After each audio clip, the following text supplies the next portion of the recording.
চলো আজ তোমাদের দেখায় আমার দাদার নতুন বাড়ি, যেটা সৌন্দর্য একটু রঙের ছোঁয়াতে দ্বিগুণ বেড়ে উঠেছে। সিঁড়িটা উঠলে মনটা যেন ভরে যাবে। ইয়েলো আর পিঙ্ক কম্বিনেশনের ওপরে কি সুন্দর একটা বাগান তৈরি করেছে। সিঁড়িটা ছিল হোয়াইট মার্বেলের ওপর হোয়াইট আর ব্ল্যাক কম্বিনেশনে করেছে। এবারে সোজা ডাইনিংয়ে যাওয়া যাক। ডাইনিংটা ছিল এই রকম টাইপের, যার ডান দিকে ছিল একটা রুমটা পরে দেখাচ্ছি। ডাইনিংয়ের মধ্যে একটা ছোট্ট কিউট কিচেন করে দিয়েছে।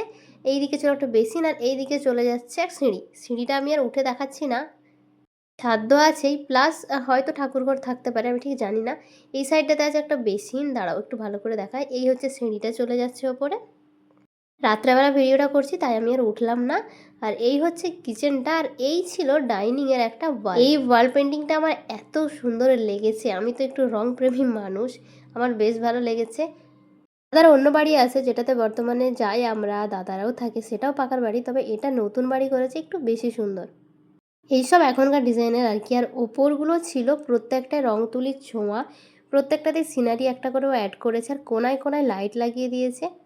কিচেনটা এখনও পুরোপুরি হয়নি, কিচেন কেন গোটা বাড়িতে টুকটাক কিছু কাজ বাকি আছে, আমি আবার কবে আসবো জানি না, তাই এখন এলাম, এখন এই ভিডিওটা করে রাখলাম।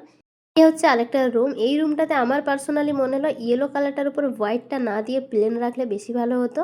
এটাও বেশ ভালোই লাগছে। আর এই হচ্ছে ড্রেসিং টেবিলটা, একটু পরে দেখাচ্ছি। এখানে একটা সুন্দর খাট আছে, ওরা এখনও যেহেতু এই বাড়িতে আসেনি তাই বেডটা রেডি করেনি।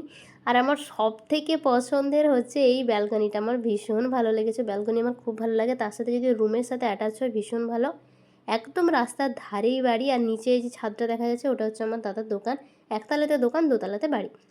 এই হচ্ছে ড্রেসিং টেবিলটা, দাঁড়াও তোমাদেরকে আমি দেখাচ্ছি। কালারটা আমার ভীষণই ভালো লেগেছে। রুমগুলো কমপ্লিট হয়নি, এখনো এসিগুলো লাগানো বাকি আছে, পরে যখন আসবো তখন দেখিয়ে দেবো। আশা করি ততদিনকে এসি লাগানো বাকি সমস্ত কাজ হয়ে যাবে। ড্রেসিং টেবিলটার একটা দিক খুললে, মানে একটা পাল্লা খুললে এরকম হিউজ পরিমাণে 4টে রো আছে, যেটাতে যথেষ্ট বেশি পরিমাণে জিনিস রাখা যাবে। ব্যাস, এটা লক করে দিলাম। এই হচ্ছে সাইডে আয়নাটা। আমি রাত্রেবেলা ভিডিওটা করছি সেই জন্য একটু কোয়ালিটিটা লো হয়ে গেছে, দিনের বেলা করলে আরও ভালো লাগতো। এখানে দুটো ড্রয়ার আছে, যেটা যথেষ্ট বেশি পরিমাণে জায়গা আছে, অনেকটাই বড়, নিচেরটাও ওপরেরটাও সেম। ড্রয়ারগুলো একটু বড় বড় হলে বেশ ভালো হয়, অনেক জিনিস থাকে। এই দিকেরটাও যথেষ্ট বড় দেখলাম, ভালোই। এবার এলাম দ্বিতীয় রুমটাতে। এটার মেঝেটা আমাকে দারুণ লেগেছে। এই রুমটাতে অনেকেই আছে, সেই জন্য আমি প্রথমে আসতে চাইছিলাম না, কিন্তু ভিডিওটা অসম্পূর্ণ রয়ে যাবে তাই এলাম। এটাতেও সেম, চারিদিকে দাদা পেন্টিং করে দিয়েছে। আর এইদিকে ছিল দাদার স্যার, উনি এসেছেন একটা অনুষ্ঠান বাড়ির জন্যই। আর ওইদিকে পেছন থেকে আমার এত প্রশংসা করছিল যে স্যার নিজেও হাসছিল, আমারও ভীষণই লজ্জা করছিল। যাই হোক, বাড়িটা তোমাদের দেখিয়ে দিলাম। প্রত্যেকটা কোনায় কোনায় একটা করে লাইট, আমার মনে হচ্ছে দাদা প্রয়োজনের বেশি টাকা এখানে ইনভেস্ট করে দিয়েছে। এত লাইট তো ভাই জ্বালানোই হবে না। আর এই দিকে ছিল অ্যাটাচ বাথরুম, এটাও বেশ ভালো একটা জিনিস। একদমই জঙ্গলের ধারে, মানে জানালা থেকে জঙ্গলের পাতাগুলো চলে আসছে ডাল বেয়ে।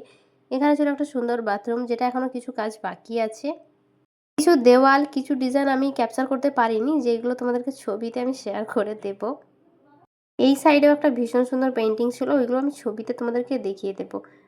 একদম একটা স্নিগ্ধ পরিবেশ, একটু ভয় ভয় আমার অবশ্য লাগছিল। এই যে দেখো, একদম জঙ্গলের মধ্যেই বাড়ি, একদমই জঙ্গলের ধারে, হাত বাড়ালে গাছের পাতাগুলো টানা যাবে। চলো তাহলে আজকের ব্লগ এখানে রাখি, দেখা হচ্ছে পরের কোনো ব্লগে। আজকের মধ্যে আসি, টাটা।